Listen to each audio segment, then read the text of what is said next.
Pride and Prejudice by Jane Austen. Chapter 24. Miss Bingley's letter arrived, and put an end to doubt. The very first sentence conveyed the assurance of their being all settled in London for the winter, and concluded with her brother's regret at not having had time to pay his respects to his friends in Hertfordshire before he left the country. Hope was over, entirely over, and when Jane could attend to the rest of the letter, she found little, except the professed affection of the writer, that could give her any comfort. Miss Darcy's praise occupied the chief of it. Her many attractions were again dwelt on, and Caroline boasted joyfully of their increasing intimacy, and ventured to predict the accomplishment of the wishes which had been unfolded in her former letter. She wrote also with great pleasure of her brother's being an intimate of Mr. Darcy's house, and mentioned with raptures some plans of the latter with regard to new furniture. Elizabeth, to whom Jane very soon communicated the chief of all this, heard it in silent indignation. Her heart was divided between concern for her sister and resentment against all others. To Caroline's assertion of her brother's being partial to Miss Darcy she paid no credit.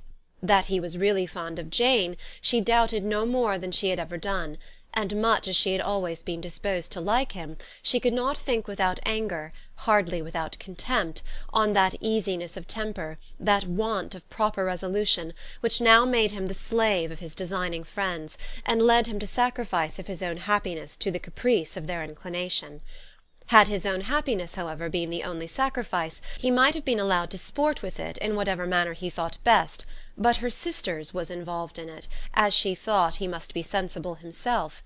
It was a subject, in short, on which reflection would be long indulged, and must be unavailing. She could think of nothing else, and yet whether Bingley's regard had really died away, or were suppressed by his friend's interference, whether he had been aware of Jane's attachment, or whether it had escaped his observation, whatever were the case, though her opinion of him must be materially affected by the difference, her sister's situation remained the same, her peace equally wounded.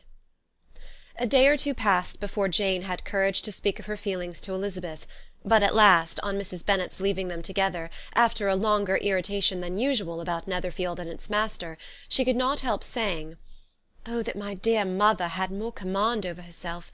She can have no idea of the pain she gives me by her continual reflections on him. But I will not repine. It cannot last long. He will be forgot, and we shall be as we were before." Elizabeth looked at her sister with incredulous solicitude, but said nothing. "You doubt me?" cried Jane, slightly colouring. "Indeed you have no reason. He may live in my memory as the most amiable man of my acquaintance, but that is all. I have nothing either to hope or fear, and nothing to reproach him with. Thank God, I have not that pain. A little time, therefore, I shall certainly try to get the better." With a stronger voice she soon added, "I have this comfort immediately, that it has not been more than an error of fancy on my side, and that it has done no harm to any one but myself." "My dear Jane," exclaimed Elizabeth, "you are too good. Your sweetness and disinterestedness are really angelic. I do not know what to say to you. I feel as if I had never done you justice, or loved you as you deserve." Miss Bennet eagerly disclaimed all extraordinary merit, and threw back the praise on her sister's warm affection. "Nay," said Elizabeth, "this is not fair. You wish to think all the world respectable, and are hurt if I speak ill of anybody. I only want to think you perfect, and you set yourself against it. Do not be afraid of my running into any excess, of my encroaching on your privilege of universal goodwill. You need not. There are few people whom I really love, and still fewer of whom I think well. The more I see of the world, the more am I dissatisfied with it, and every day confirms my belief of the inconsistency of all human characters, and of the little dependence that can be placed on the appearance of merit or sense. I have met with two instances lately. One I will not mention, the other is Charlotte's marriage.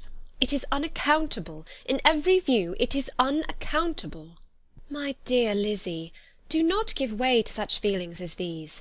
They will ruin your happiness. You do not make allowance enough for difference of situation and temper.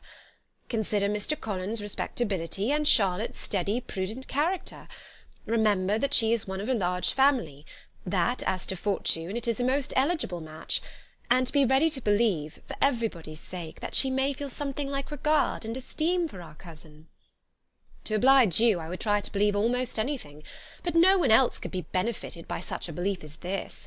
For were I persuaded that Charlotte had any real regard for him, I should only think worse of her understanding than I now do of her heart. My dear Jane, Mr. Collins is a conceited, pompous, narrow-minded, silly man. You know he is, as well as I do, and you must feel, as well as I do, that the woman who married him cannot have a proper way of thinking. You shall not defend her, though it is Charlotte Lucas. You shall not, for the sake of one individual, change the meaning of principle and integrity, nor endeavour to persuade yourself or me that selfishness is prudence, and insensibility of danger security for happiness. I must think your language too strong in speaking of both, replied Jane, and I hope you will be convinced of it by seeing them happy together. But enough of this. You alluded to something else. You mentioned 2 instances. I cannot misunderstand you, but I entreat you, dear Lizzy, not to pain me by thinking that person to blame, and saying your opinion of him is sunk. We must not be so ready to fancy ourselves intentionally injured. We must not expect a lively young man to be always so guarded and circumspect. It is very often nothing but our own vanity that deceives us. Women fancy admiration means more than it does. And men take care that they should. If it is designedly done, they cannot be justified, but I have no idea of there being so much design in the world as some persons imagine. I am far from attributing any part of Mr. Bingley's conduct to design, said Elizabeth, but without scheming to do wrong, or to make others unhappy, there may be error, and there may be misery. Thoughtlessness, want of attention to other people's feelings, and want of resolution will do the business. And do you impute it to either of those? Yes, to the last. But if I go on, I shall displease you by saying what I think of persons you esteem. Stop me whilst you can.